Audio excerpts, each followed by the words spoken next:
수천 년이나 된 고층 빌딩도 있고 무섭고도 놀라운 무기에 관한 고대 문서들도 있으며 바닷속에 숨겨진 거대한 구조물의 흔적도 발견된다. 고대의 공학자들은 어떻게 이런 대규모의 건축물들을 만들 수 있었을까? 바로 거대한 기계들이 있었기 때문이다. 우리의 조상들이 갖추었던 놀라운 기술력을 알게 되면 고대 문명에 관한 기존의 생각들은 전부 뒤집히게 될 것이다. 이것은 강력하고 복잡하며 놀라운 기술을 자랑하던 고대의 기계들에 대한 이야기다. 오늘날 우리는 수천 년 전 지구상에 수많은 거대 기계들이 존재했다는 사실을 전혀 모르고 있다. 수톤 무게의 대리석을 넘기던 거중기와 배를 바다 밑바닥으로 끌어내리는 데 사용되었던 수중 갈고리, 물의 힘으로 작동하던 기계식 톱까지. 이 놀라운 장치들은 웅장한 신전이나 하늘 끝까지 닿는 기념물들을 건축하는 데 사용되었다. 일부 기계들은 현대 건축 현장에서도 어색하지 않을 것이다. Somebody traveling to a construction site of antiquity would have recognized the same machines which are used in a building site in modern times. 이런 거대 기계들은 신기술의 실험장이던 전쟁터에서도 많이 발견된다. 단순한 개인용 무기들은 거대한 기계식 쇠뇌나 트레비쉬로 대체되었다. 고대의 대량 살상 무기인 셈이다. 현대의 공학자들은 옛 기계들의 놀라울 정도로 복잡한 구조를 분석하고 그 작동 원리를 알아내고자 노력한다. There are a lot of large structures in the ancient time, such as temples, amphitheaters, and all these sort of buildings. They all, of course, needed building works in a very sophisticated way. 카르타고의 사막 왕국에서부터 로마 제국까지 세계 고대 문명들은 저마다 장대한 건축물들을 올려 세웠다. 그렇다면 이런 엄청난 작업을 해낸 거대한 기계들의 진짜 모습은 어땠을까? 현대 과학이 고대 기술자들이 사용했을 기술의 진가를 밝혀낼 수 있을까? 가장 흔히 쓰였던 거대 기계 중 하나는 무거운 건축 자재를 들어올려 쌓는 거대한 거중기였다.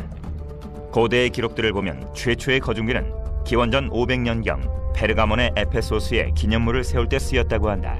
현재 터키 지역이다. 하지만 새로운 증거들에 의하면 최초의 거중기는 기존의 학설보다 훨씬 더 오래전에 만들어졌다고 한다. 한때 그리스의 심장부였던 코린토스에서 고고학자들은 놀라운 증거물들을 연이어 발굴해냈다. 최근 이루어진 연구와 탐사를 통해 아테네 고전 연구학교의 연구자들은 3000년 전에 만들어진 것으로 보이는 2개의 석회석관을 발굴했다. We knew we had a tomb here because I could see part of the edge of the cut of the grave, but the students working with me were a little bit unsure. And after a couple of days digging down within the grave, we came across this simply enormous cover slab, and we knew we had a grave of considerable importance. 이 석관을 본 고고학자들은 한 가지 단순한 이유 때문에 충격을 받았다. 바로 무게였다. The grave cutting is about 3 meters long and about 2 meters wide from east to west, and the sarcophagus is absolutely huge. 각각 3톤이 넘는 이 석관들을 손으로 옮겨 땅속에 넣는 것은 불가능한 일이었다. 고대 그리스인들은 이렇게 거대한 물건을 어떻게 이토록 정밀하게 작업할 수 있었을까? Probably the easiest way to do it would be to transport the stone on rollers and use oxen to haul it into place here. Then what they'd do is they'd roll the sarcophagus on the rollers over the top of the hole that they'd dug. And then they could turn ropes around the sarcophagus proper and make it steady by wrapping the ends of the ropes around something called Samson posts. You can then maintain the weight of the sarcophagus, pull out the rollers so that the sarcophagus is then just swinging free above the hole. And then using friction, you can lower the block into place. 고고학자들은 새로운 이론을 세웠다. 그리스인들이 고대의 거중기를 이용해 무덤 속으로 관을 내렸다는 것이다. 당시의 거중기는 알파벳 A 모양의 구조였을 것이다. 밧줄로 틀에 들보를 감싸서 관을 내릴 때 정확한 조작을 할 수 있도록 한 것이다. So we have here monumental architecture for the dead below the ground, and we must be a step away or even a step behind having monumental architecture above the ground, circa 900 BC. 코린토스의 관과 최초의 거중기에 대해서는 아직도 알려지지 않은 것이 많다.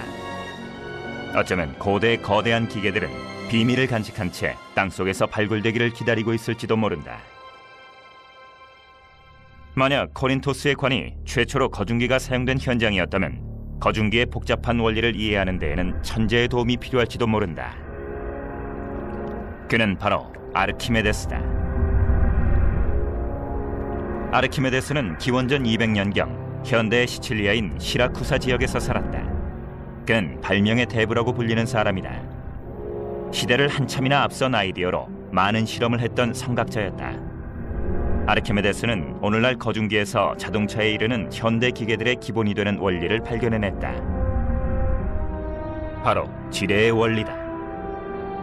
그는 알맞은 지뢰와 각도만 있다면 엄청나게 무거운 물체도 들어올릴 수 있다는 사실을 추론해냈다. 그는 충분히 큰 지뢰만 있다면 지구라도 들어 보일 수 있다는 유명한 말도 남겼다. It was really Archimedes' codification of the principles of the lever that allowed it to be used in a more sophisticated way as a component in larger machines. 그렇다면 그의 혁명적인 아이디어는 동시대에 살던 사람들에 의해 이용될 수 있었을까? 이 그림은 키프로스의 아마투스 항에 있는 둑을 그린 것으로 거친 바다로부터 배를 보호하기 위한 것이었다. 이 항구는 기념비적인 건축물이었다. 각각 3톤 이상이나 나가는 5,000개의 커다란 바위를 바닷속에 쌓아 지중해로부터 배를 보호했던 것이다. This probably would have been a compound machine using levers, multiplication pulleys, and probably some sort of winding device. And again, enabling massive weights to be lifted. 한 구역의 건조가 끝나면 거중기가 다음 구역으로 이동하는 혁신적인 구조였다. 아마투스 항구의 거중기 덕분에 거중기들은 어떤 환경에도 적응할 수 있는 역동적인 기계로 다시 태어났다. 그리고 고대 세계에서 가장 큰 영향력을 지녔던 건물들을 만드는 데에는 또 다른 거대 기계들이 필요했던 것으로 보인다. 기원전 450년에서 330년 사이에 아크로폴리스에 건축된 세 개의 주요 신전들이 있다. 에레크테이온과 니케, 그리고 파르테논 신전이다.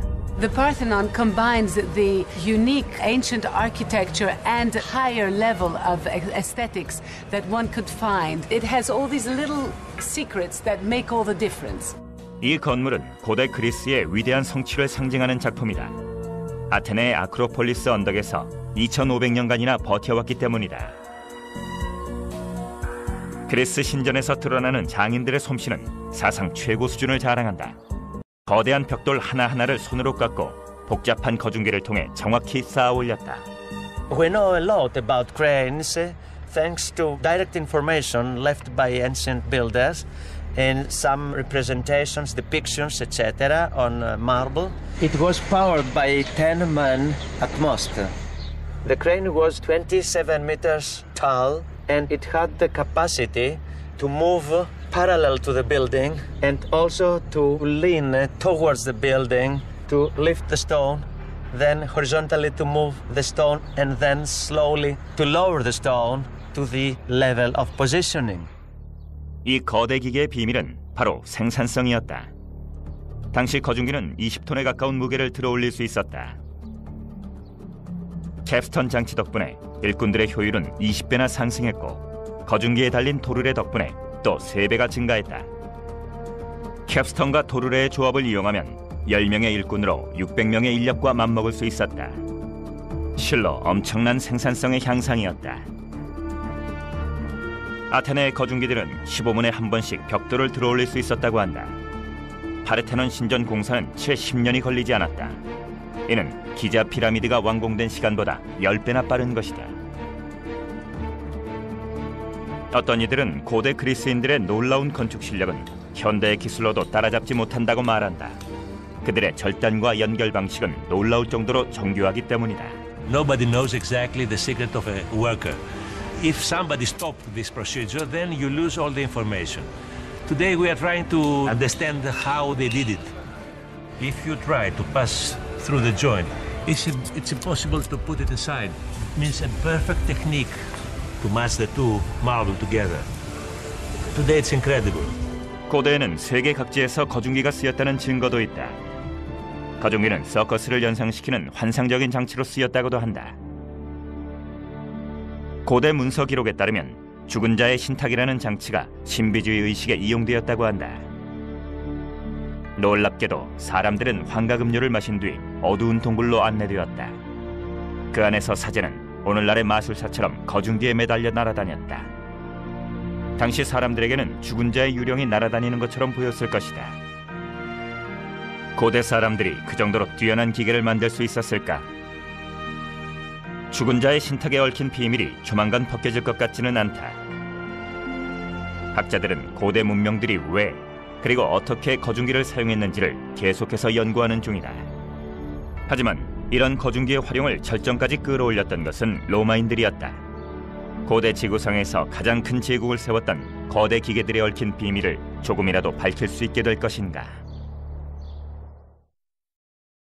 고대 그리스인들은 아름다운 신전과 기념물을 세우기 위해 거대한 거중기를 발명했다. 하지만 이 기술을 대규모로 발전시킨 것은 고대의 대제국 로마인들이었다. 로마 제국은 서쪽으로는 영국, 동쪽으로는 요르단까지 4,800km나 뻗어 있었다. 로마인들은 수많은 종족들을 그들의 지배하에 두기 위해서 신속한 정복과 그를 잇는 건축 사업을 필요로 했다. 패전국에는 수세기에 걸쳐 정복자들을 위한 기념관을 지었다. 하지만 로마인들은 이런 대규모 공사에 이집트인들처럼 수백 년을 투자하지는 않았다.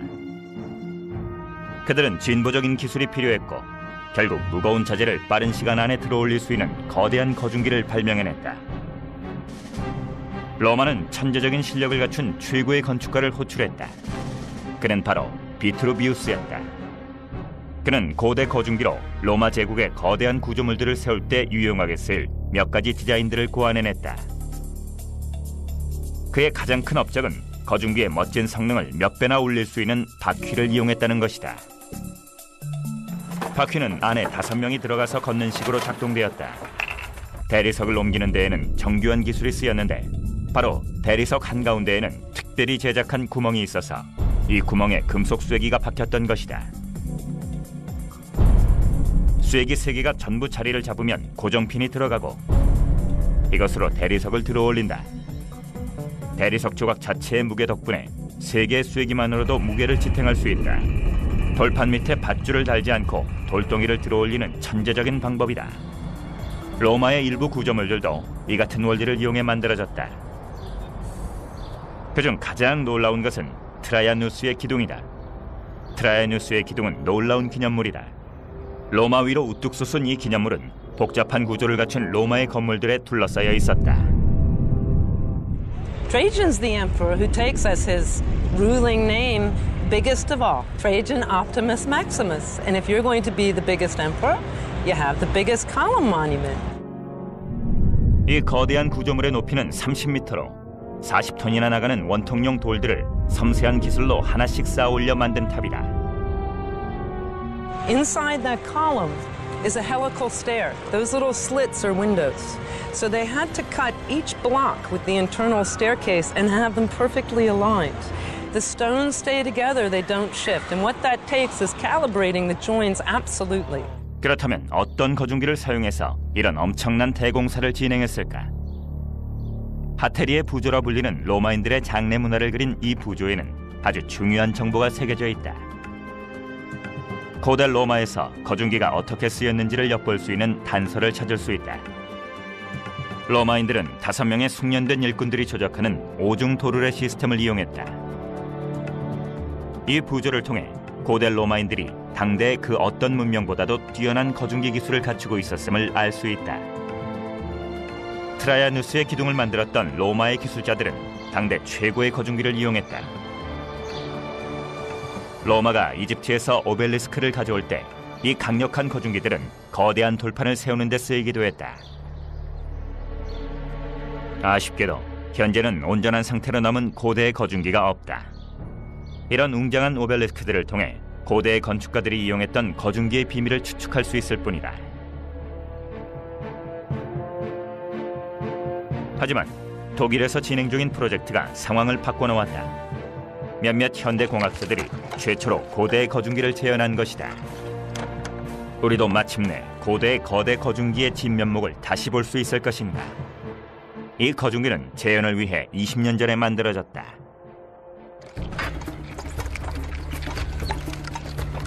So this part of the crane is the capstan. That's the point where we start pulling. So 4 men are necessary to push these handles, and by doing so, winding up the cable on this vertical axle right here. From the capstan to the main crane, you get 1 cable, and this cable being wound up on the main wheel over there. This is the very basic principle of a transmission. So while winding up this cable from the capstan on the big wheel, at the same time you've got the small wheels on the axle winding up the cable from the stones that's to be lifted. That's very much the powerhouse of the crane. In this transmission you get a 4-fold power transmission, so you need 4 times the length of the cable, but you only need a 1/4 part of the power to pull it. 이 독특한 장치는 현대 공구함에도 적용되는 기본 원리를 바탕으로 하고 있다.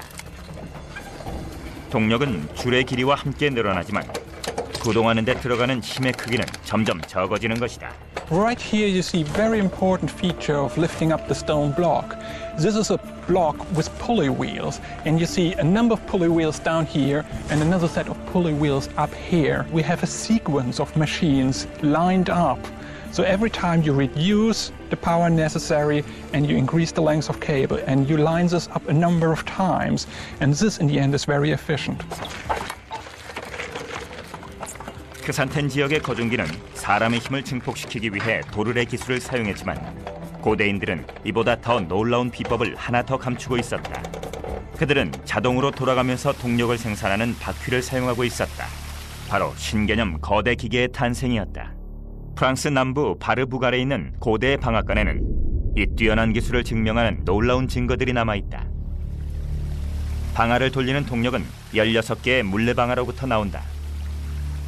고대 거대한 기계들의 비밀을 연구하던 학자들은 더욱 깊은 신비와 마주친다. 고대인들은 대규모 건축에 쓰인 거대한 돌들을 어떻게 이렇게 정확하게 자를 수 있었을까? 로마의 조각상에서 그리스의 사원, 이집트의 피라미드까지 인류는 전 세계에 위대한 석조 구조물들을 남겼다.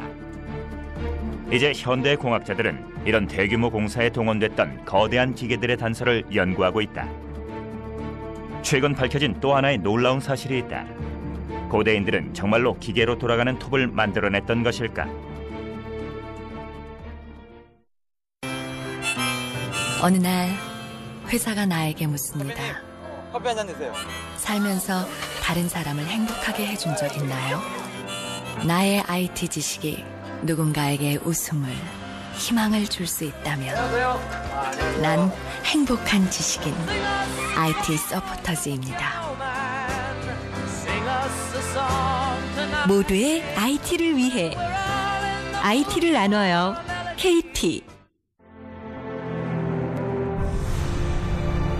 히스토리 채널이 엄선한 6월의 테마위크. 격동의 러시아, 강철의 사나이 스탈린, 소련을 공포로 몰아넣은 스탈린의 일대기가 펼쳐진다. KGB 요원에서 러시아의 대통령까지 초고속 출세가도를 달린 블라디미르 푸틴, 소련의 운명을 바꿔놓은 고르바초프, 그는 과연 누구인가? 보리스 옐친, 그의 인간적 모습과 정치 역정의 비화를 생생한 증언을 통해 살펴본다. 퇴장하는 대통령들, 퇴임을 눈앞에 두고 있는 그의 삶과 정치를 정리해본다. 토니 블레어, 40년이 넘는 정치 역정을 정리하고 역사의 무대에서 내려온 프랑스 전 대통령 자크 시라크. 대통령이 되기 이전 부시의 삶은 어떠했을까? 과거와 현재, 미래를 생각해본다. 피델 카스트로, 쿠바의 역사와 함께 이어온 그의 혁명과 사상을 들어본다. 한국의 전쟁사, 90년대 비로소 비밀문서가 해제되면서 알려진 백호부대의 활약상이 공개됩니다.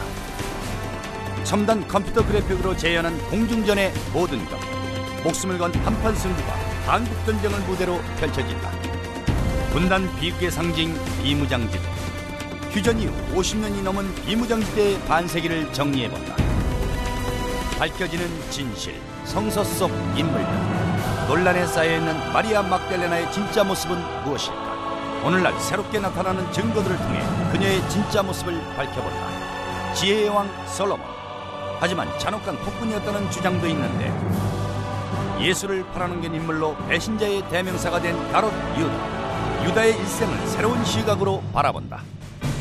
예수를 낳은 마리아의 남편 요셉, 그는 왜 성경에서 감춰진 것일까?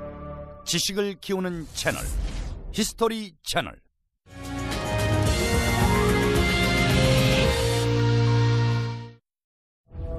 고대 대형 구조물들은 정말 엄청난 규모를 자랑한다. 현대의 트럭과 기중기, 굴착기가 만들어지기도 전에 그들은 산에서 바위를 깎아 건축물을 만들었다.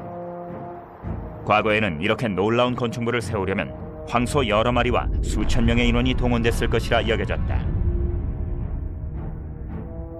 하지만 이제는 현대 공학자들도 우리의 조상들이 거대한 기계를 사용했다는 것을 알게 되었다.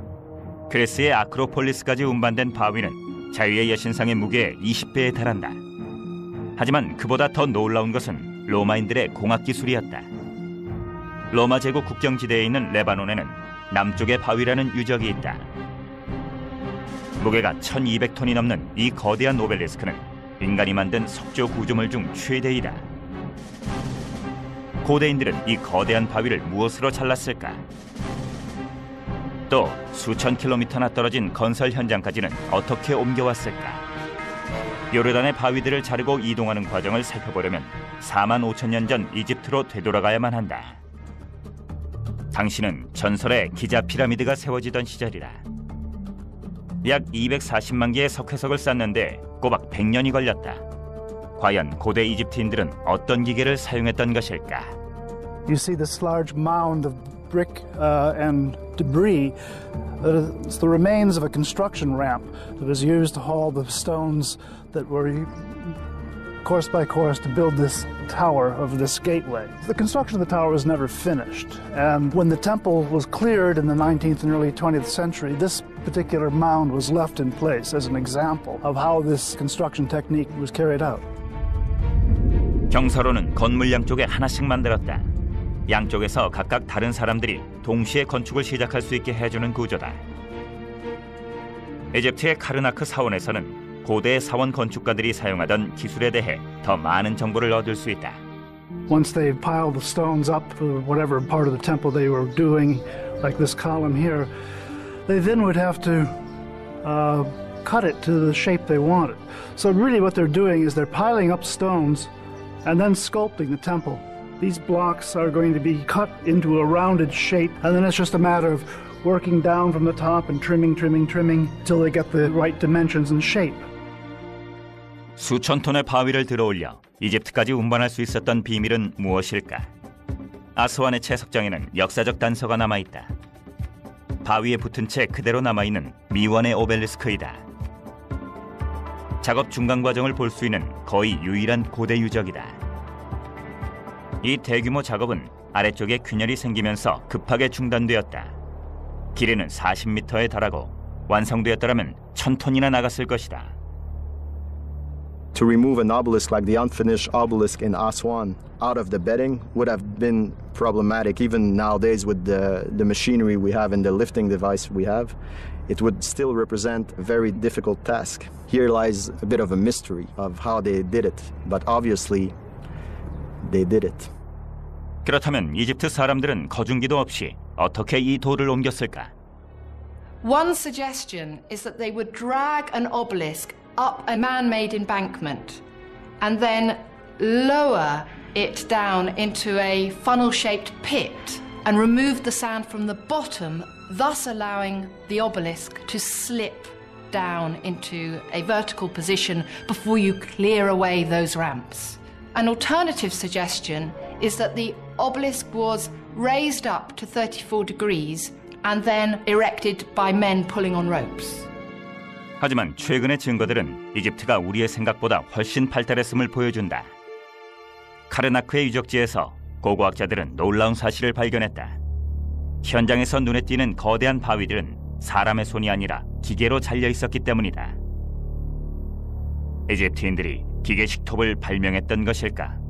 Here in this basalt floor, you can clearly see here the mark left by the saw when they were cutting the block.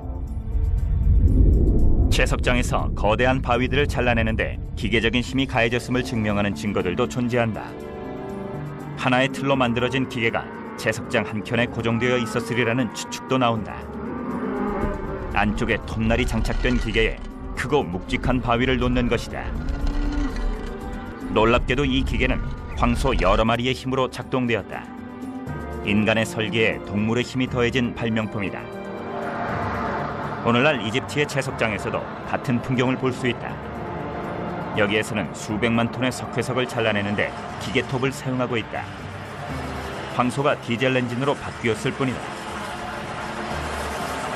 고대 이집트인들은 이 톱을 이용해 인류 역사상 가장 훌륭한 건축물들을 만들어냈다. 하지만 요르단 제라슈에는 고대인들이 그보다 더 발달한 절단 방법을 개발했다는 증거도 발견된다. 암만 근교에 있는 제러시에서는 대규모 유적지가 여러 곳 발굴되었다. 고고학자들은 무너져 내린 이곳의 유적지가 한때 대규모로 돌을 깎고 자르는 고대인들의 채석장이었다고 설명한다. 비잔틴 시대 건축가들이 선호하던 기법은 석회석에 대리석 합판을 대는 호화로운 방식이었다. 로마 사람들이 아름다운 건물을 지으면서 건축비를 아끼려고 쓰던 방법이 제국 전역으로 퍼진 것이다. 이 단순한 석회석판에는 매혹적인 고대의 비밀을 풀 열쇠가 숨어 있다. 돌에 남아있는 저것은 고대 거대 기계톱의 흔적일까? This is a drum. It's part of a column.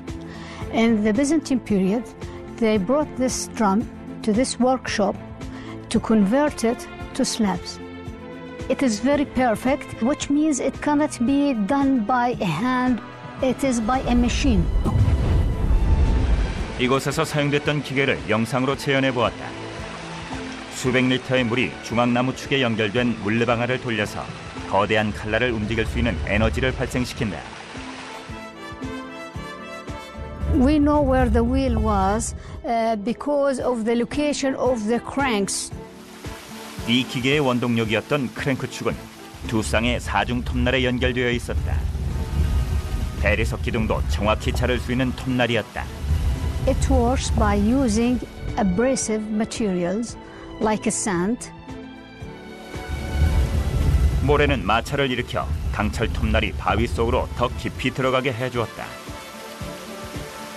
제라시에 설치되었던 다중 톱날을 갖춘 자동 절단기는 아주 중요한 발견이다. 수천 년 전 세계 도처에 이와 비슷한 기계가 존재했을 가능성을 보여주기 때문이다. 자동화된 거대 기계들은 현대의 전유물이 아니었다. 고대인들의 발명품이었던 것이다. 하지만 이번에도 이 기계의 활용을 극대화했던 것은 역시 로마인들이었다. 로마의 공학자 플리니가 2000년 전에 쓴 문서에는 고대 어디에서도 볼 수 없었던 독창적인 절단 기계가 언급되어 있다. 플리니가 묘사한 것은 인류 최초의 기계 물톱이었던 듯하다. 하지만 아직 물증은 나오지 않았다. 그가 말한 디자인이 실용화되었는지는 아무도 모른다.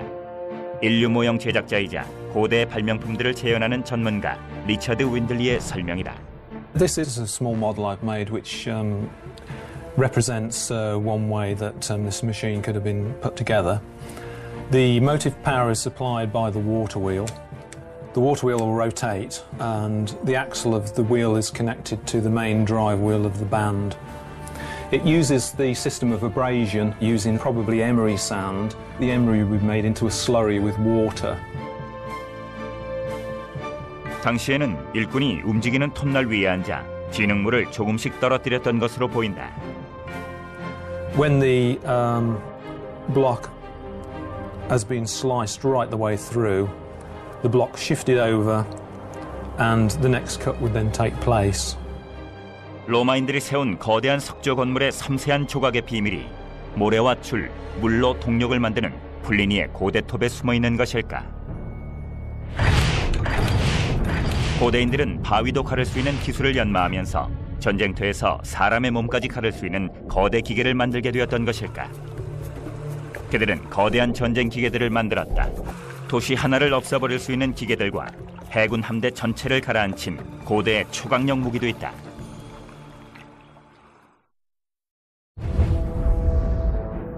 지금 생각하면 좀 이상한 일이지만 그리스와 로마 사람들은 거대한 투석기를 개발했고 무거운 물건을 쏘아 올려 적을 쓰러뜨렸다. 그들의 포위는 격렬했고 그들은 강력한 무기를 보유하고 있었다. 밧줄을 꼬아 비틀림을 넣은 거대한 투석기는 성벽을 향해 거대한 바위공들을 발사했다. The largest catapults, the mega catapults, would have stood 20, 30 feet high, so clearly psychologically daunting to any defender. These mega catapults were capable of breaking down battlements or knocking over entire ranks of soldiers. It must have been truly terrifying to face a machine like that. 중세 시대는 인류가 기술 면에서 획기적인 변화를 겪은 시기였다. 이것은 인류 사상 최악의 전쟁 무기로 이어진다. 그리스, 로마 사람들은 거중기에 쓰인 도르래와 밧줄, 바퀴를 더 복잡한 무기 체계에 적용했다.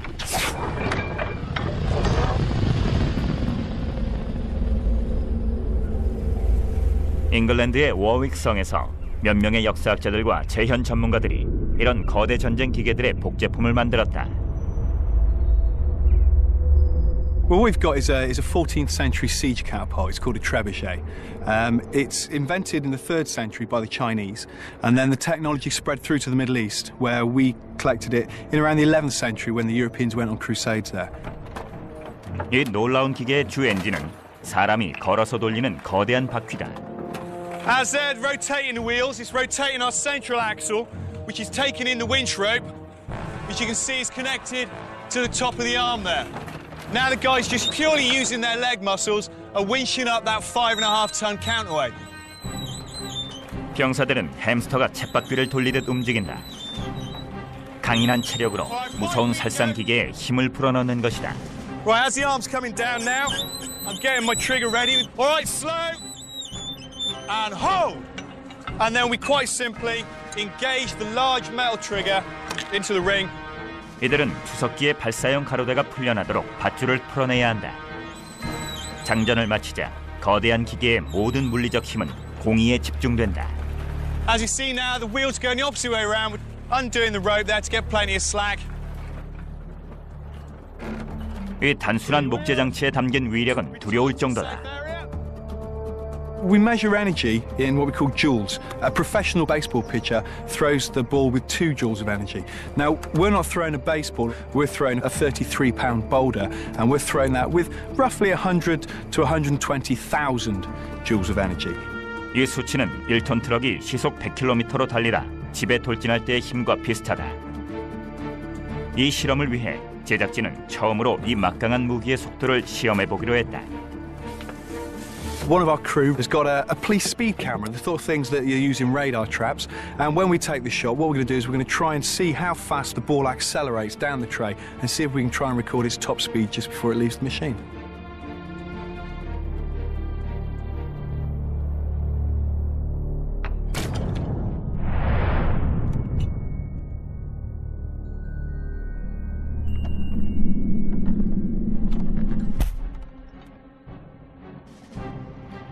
$132 miles an hour. It looks like the ball accelerated up to 132 miles an hour. Now that's some sort of energy. That acceleration was over a 5-metre distance in under a second. Now that's faster than any Formula One car and a faster acceleration than a modern jet fighter from takeoff. Whether it's a medieval trebuchet, a Greek ballista, or a Roman mangonel, the torsion catapults of their time, it's not really a question of are we going to knock down this castle, it's just a question of when we're going to knock down this castle. Have a cat! 투석기의 위력도 훌륭했지만 당시에는 고대인들이 발명한 천재적인 대형 전쟁 무기들이 더 있었다.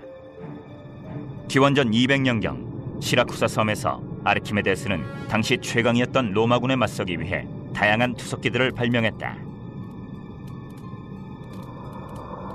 하지만 현대의 군대 기술자들이 보아도 놀랄만한 천재적인 발명품들도 많이 있었다.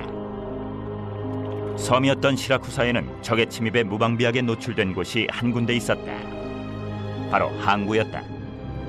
아르키메데스는 이 문제를 해결하기 위해 놀라운 방어책을 세웠다. Archimedes developed a machine known as the claw, which was designed to grab the prow of the Roman ships, lift them into the air and suddenly drop them again, hopefully capsizing the vessel. 클러는 로마군의 함대를 전멸시켜 로마의 장군들을 공포에 떨게 했던 전설적인 고대의 초강력 무기로 남게 되었다. 하지만 아르키메데스는 이보다 더욱 기발한 기계도 만들었던 것으로 보인다. 물속에 가라앉아 조용히 숨어 있다가 무방비 상태인 패드를 덮치는 것이었다. 바로 아르키메데스의 선박요동 장치다. One can imagine trying to disable a ship. A very good way is to knock it over. If you get it off balance slightly and people start to slide, maybe you can tip the thing or at least really upset the oarsmen. If they get their oars tangled, they've had it. 고고학적인 기록은 부족하지만 이 기계는 아르키메데스와 관계가 있다고 알려져 있다. 무방비 상태인 항구에 적의 배가 들어온다면 배 탄 병사들은 모르고 있지만 그들은 물속에 숨어있는 거대한 덫 안으로 들어온 것이다. 배가 정박하면 거대한 대못이 올라와 바닥을 꿰뚫고 배와 병사들을 꼼짝 못하게 만든다. 그러면 거대한 클러가 물속에서 나와 배를 통째로 집어삼킨다. 배가 무력해지면 물속의 기계는 배를 양옆으로 흔들어대고 잠시 후 배와 병사들을 바다 밑으로 끌어내리는 것이다. 아르키메데스의 선박 요동 장치는 황소들이 작동했던 것으로 보인다. 소들은 거대한 막에 가려져 있었기 때문에 항구에는 아무것도 없는 것처럼 보였다. 선박 요동 장치는 무사히 항구에 도착했다고 믿었던 로마군의 방심한 틈을 파고든 재치 있는 장치였다. 하지만 이 위험한 기계는 물속에서 배를 파괴하기 위해 기다리고 있었다. 흥미로운 장치긴 하지만 마치 영화에나 나올 것처럼 보인다. 전설을 바탕으로 한 얘기지만 진짜로 놀라운 부분은 이 기계에 쓰인 기술들이 당대에 실제로 활용되었다는 점이다. 고대 세계에는 거대한 기계들이 많았다. 하지만 알렉산드리아의 이 기계만큼 흥미로운 것은 없을 듯하다. 고대 그리스 최고의 발명가들이 이 도시에서 연구를 했고 그들이 만들었다고 알려진 기계들은 우리가 상상해온 고대의 기계들에 비해 훨씬 복잡한 장치들이었다. 그중 가장 유명한 것이 바로 파로스 등대다. 다양한 기능을 갖춘 거대 기계로 배들을 항구까지 인도하기도 했지만 파괴하기도 했다. 고대 세계에서 가장 크고 복잡한 기계였다고 알려졌던 한 건축물이 있었다. 이 건물의 명성은 널리 퍼져나갔다. 오늘날에는 고대 세계의 7대 불가사의 중 하나로도 알려져 있다. 바로 알렉산드리아의 파로스 등대이다. Despite the numerous races which passed through, the Greeks, Romans, Byzantiums, the Arabs, the time it was built, they all respected the lighthouse, and no one tried to destroy it. The Pharos Lighthouse was begun in the reign of Ptolemy I and completed in the reign of Ptolemy II. It was constructed on quite an enormous scale. 높이가 150m에서 180m 정도로 추정되는 이 등대는 1889년 에펠탑이 세워지기 전까지는 역사상 가장 높은 건물이었다고 전해진다. It was the biggest structure at the time, and it was not a coincidence that it was built in Egypt, where there was a long tradition in constructing enormous buildings such as the pyramids. 파로스 등대는 기원전 290년경 만들어졌다. 기본적인 기능은 알렉산드리아 항에 빛을 비춰주는 것이었다. 오늘날 등대가 있던 자리에는 군사기지가 들어섰다. 등대의 흔적은 남아있지 않지만 최근에 역사를 바꿔놓을지도 모를 고대 유물들이 발견되면서 알렉산드리아 항은 고고학자들의 많은 관심을 끌게 되었다. Most of the stones that make up the lighthouse were brought from the south of Egypt. We have found underwater a huge amount of granite. The majority of the lighthouse is built of pink granite from Aswan. 파로스 등대 그림자 아래에 흥미롭게도 분홍 화강암들이 가라앉아 있었던 것이다. 고고학자들은 이 돌판들이 파로스 등대의 일부분이라고 보고 있다. 하지만 알렉산드리아 항에서는 더 흥미로운 것들이 발견될지도 모른다. We are just over the site where the blocks are submerged, among which there are a number of pieces that come from the Pharos lighthouse, and some from the monuments that were part of the decor of the lighthouse, and in particular, the entrance. 파로스 등대 건축의 비밀을 밝혀줄 유물이 하나 더 있다. 이것은 엘러베스터 입구라 불리는 구조물이다. 파로스 등대의 입구도 이와 아주 비슷한 구조였을 것으로 추측된다. 파로스 등대는 알렉산드리아 앞바다를 1000년 이상 지켰을 것이다. 탄탄하게 만들어진 덕분에 등대는 오래 견딜 수 있었다. Pharos Lighthouse was built in 3 stories. The lower story was on a square section, the second was octagonal, and the third was circular, and then the light projecting devices were on the top. We're confronted with the Ptolemies producing something which is bigger and better than anybody else has. This building is propaganda in stone. 일부 사람들은 이 등대 바깥쪽에 별난 기계 장치가 달려 있었다고 주장하기도 한다. Around this second level were 8 bronze statues, which would follow the route of the sun. We do not know how this was possible, or in fact if it is true. 소리를 울려 시간을 알려주는 또 다른 기계 장치가 있었다고도 한다. 일부 저술가들은 이 등대가 거대한 망원경으로 쓰였다고 주장하기도 했다. I don't think that I would want to go along with the view that it's the first telescope in history. What you could do, of course, was climb up inside the thing and look out at the top, and that gave you a panoramic view of the delta area and indeed of the sea. 등대가 망원경으로 쓰였다는 생각은 다소 낭만적이다. 이집트의 지배자는 컨스탄티노플에서 함대를 보낼 것을 염려해 감시하려고 했던 것은 아닐까. 지구의 망곡 때문에 불가능했을 것이다. 그렇다면 등대는 경고장치 기능도 했던 것일까? 윈들리는 파로스 등대의 일부로 알려진 한 장치의 모형을 만들어 보았다. Philon of Byzantium was one of the great brains of his generation, and one of the things he's often credited with is the design and making of some kind of warning device which was mounted on the Pharos lighthouse. There is just one tantalizing reference to a steam siren which utilizes a spinning wheel. 2000년 전 등대에는 거대한 횃불이 설치되어 있었을 것이다. 대형 용광로에서 쏟아져 나오는 열이라면 증기장치를 작동시키는 것도 가능하다. In this case, we've got a small boiler. The steam from this boiler would come up the tube here, through an on-off stopcock there, which would give control. Inside this little section here is a revolving wheel, which has got small holes in it, and it's forced to rotate a bit like a turbine, so that the pressure of steam actually spins the wheel, and this produces an audible tone. 펌프를 통해 공기가 빠져나가며 경보를 울린다. 윈들러의 모형은 사실을 증명하는 셈이다. 알렉산드리아의 등대는 경고 사이렌을 울렸을지도 모른다. 소리를 이용하는 데서 그치지 않고 고대인들은 빛의 위력도 이용할 수 있었다. 등대는 배들을 알렉산드리아의 항구로 안전하게 인도하는 빛이 되어야 했다. 그런 빛을 만들어내기 위해서는 불이나 반사되는 빛을 이용할 줄 알아야 했다. The light of the lighthouse reached about 30 miles. This is a mystery because we have many issues relating to the fire which was lit on the lighthouse. For example, we know that in Egypt there was no wood. There were no big forests from where trees could be cut to take wood to feed the fire. 나무가 부족했던 이집트에서 밤중에 불을 밝히기 위해서는 최소한의 연료로 불을 피우는 기술이 필요했다. 전문가들은 등대에서 밤에 작은 불을 피우고 이를 증폭해서 사용했을 것으로 보고 있다. 처음 나왔던 이론은 파로스 등대의 맨 아래층에 불꽃을 피우고 건물 안에 일련의 거울을 꼭대기까지 설치해서 그 빛을 바닥까지 반사시킨다는 것이었다. 레이저 빔처럼 말이다. 하지만 당시에 그만한 광학 기술이 있었을까?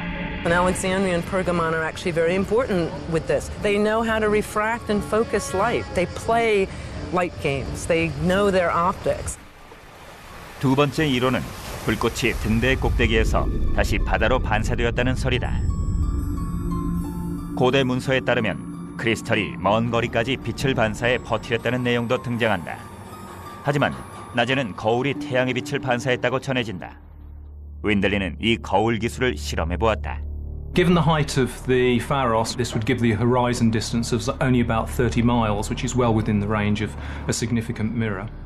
My theory, and it is only a theory, is that a mirror would collect the sun's rays from somewhere in this direction into this top mirror, which had to be precisely angled so that the beam went absolutely vertically down below, which then could be scanned i.e. rotated, to distribute the light around a wide area.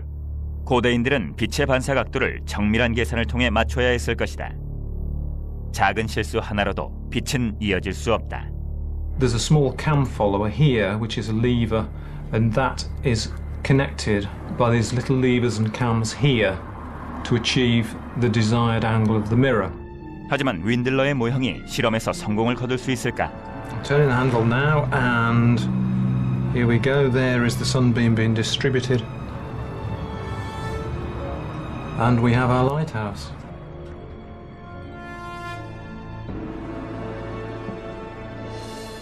하지만 등대가 사실은 다용도 기능을 갖추고 있었다는 이상한 주장도 있다. 고대의 거대한 무기였다는 것이다. Somebody gets the idea you could actually use this for a military weapon. 이건 고대 당시의 낯선 얘기는 아니다. 아르키메데스가 불타는 거울을 무기로 이용했다는 사례가 있기 때문이다. I remind here that the reflectors of the Alexandria lighthouse have close similarities with the reflectors of Archimedes, with which he burnt the fleet of the Romans during the Syracuse period.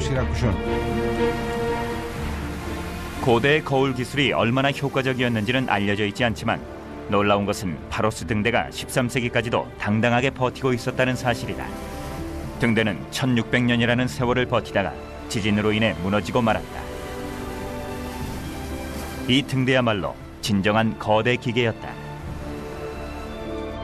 우리는 거대 기계들이 20세기의 발명품이라고 믿고 싶어 하지만 그것은 잘못된 생각이다. 현대공학의 새로운 시각에 따르면 고대의 복잡한 기계들이 없었다면 지금 우리가 찬양하는 아름다운 유적들도 존재할 수 없었을 것이라고 한다. 앞으로 우리는 더 많은 기계들을 찾아내 우리가 생각했던 것에 비해 고대의 과학기술이 얼마나 진보했었는지 알아보고자 한다. 현대공학으로도 마침내 인정받기 시작한 거대한 기계들은 이미 먼 옛날부터 존재했었던 것이다.